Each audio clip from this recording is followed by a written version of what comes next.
ನಮಸ್ಕಾರ ಎಲ್ರಿಗೂ. ನಾನಿವತ್ತು ನಿಮಗೆ ನಿಂಬೆ ಹುಳಿ ಹಾಕ್ಬಿಟ್ಟು ಮಾಡುವಂಥ ವಾಂಗಿಬಾತ್ನ ತೋರಿಸ್ಕೊಡ್ತಾ ಇದ್ದೀನಿ. ನಮ್ಮ ಮನೇಲಿ ವಾಂಗಿಬಾತು ಯಾವಾಗಲೂ ಇದೇ ಶೈಲಿಯಲ್ಲಿ ಮಾಡೋದು. ನಾನಿವತ್ತು ಕ್ಯಾಪ್ಸಿಕಮ್ ಮತ್ತು ನಾಟಿ ಬಟಾಣಿ ಹಾಕಿ ವಾಂಗಿಬಾತ್ ಮಾಡಿದ್ದೆ. ಮೊದಲಿಗೆ ಒಂದು ಬಾಣಲಿಯಲ್ಲಿ 4 ರಿಂದ 7 ಚಮಚದಷ್ಟು ಎಣ್ಣೆ ಹಾಕ್ಕೊಳ್ಳಿ. ಎಣ್ಣೆ ಕಾದ ನಂತರ ಸಾಸಿವೆ ಹಾಕ್ಕೊಳ್ಳಿ.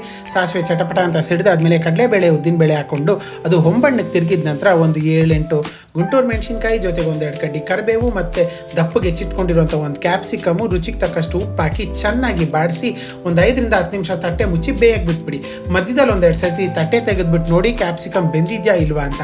ಅದಾದ ನಂತರ ನಾವು ಮೊದಲೇ 1.5 ಪಾವಷ್ಟು ಉಪ್ಪು ಹಾಕಿ ಬೇಯಿಸಿಟ್ಕೊಂಡಿರುವಂಥ ನಾಟಿ ಬಟಾಣಿ ಜೊತೆಗೆ 1 ಹಿಡಿಯಷ್ಟು ಒಣ ಕೊಬ್ಬರಿ ತುರಿನ ಹಾಕಿ ಚೆನ್ನಾಗಿ ಬಾಡಿಸಿ ತಿರ್ಗಾ ಇನ್ನೊಂದು 2 ನಿಮಿಷ ತಟ್ಟೆ ಮುಚ್ಚಿ ಬಿಟ್ಟರೆ ವಾಂಗಿಬಾತ್ಗೆ ಮೇನ್ ಇಂಗ್ರೀಡಿಯೆಂಟ್ ಆಗಿರುವಂಥ ಪಲ್ಯ ತಯಾರಾಗುತ್ತೆ. ಇದಾದ ನಂತರ ಮೇನ್ ಕೆಲಸ ಏನು ಅಂತಂದರೆ, ನಾನು ಇಲ್ಲಿ 1.5 ಪಾವಷ್ಟು ಅಕ್ಕಿ ಹಾಕಿ ಅನ್ನ ಮಾಡ್ಕೊಂಡಿದ್ದೆ. ಆ ಅನ್ನಕ್ಕೆ 3 ಟೇಬಲ್ ಸ್ಪೂನಷ್ಟು ವಾಂಗಿಬಾತ್ ಪುಡಿ ಜೊತೆಗೆ ರುಚಿಗೆ ತಕ್ಕಷ್ಟು ಉಪ್ಪು, ಅದಾದ ನಂತರ 1.5 ನಿಂಬೆಹಣ್ಣಿನ ರಸ ಹಾಕಿ ಅದನ್ನು ಚೆನ್ನಾಗಿ ಕಲಿಸ್ಕೊತೀನಿ. ಅದಾದಮೇಲೆ ನಾವು ಮೊದಲೇ ಮಾಡಿಟ್ಕೊಂಡಿರೋಂಥ ಪಲ್ಯ ಇತ್ತಲ್ಲ ಬಟಾಣಿ ಮತ್ತು ಕ್ಯಾಪ್ಸಿಕಮ್ದು, ಅದನ್ನು ಹಾಕಿ ಇದ್ರ ಜೊತೆಗೆ ಬೆರೆಸಿದ್ರೆ ಬಿಸಿಯಾದ ರುಚಿಯಾದ ವಾಂಗಿಬಾತು ತಯಾರಾಗುತ್ತೆ. ಈ ವಾಂಗಿಬಾತ್ ತಿನ್ನೋಕೆ ಮೊದಲು ಕಲಸಾದ್ಮೇಲೆ ಒಂದು 5 ರಿಂದ 10 ನಿಮಿಷ ಇಲ್ಲ 15 ನಿಮಿಷ ತಟ್ಟೆ ಮುಚ್ಚಿ ಇಟ್ಬಿಡಿ.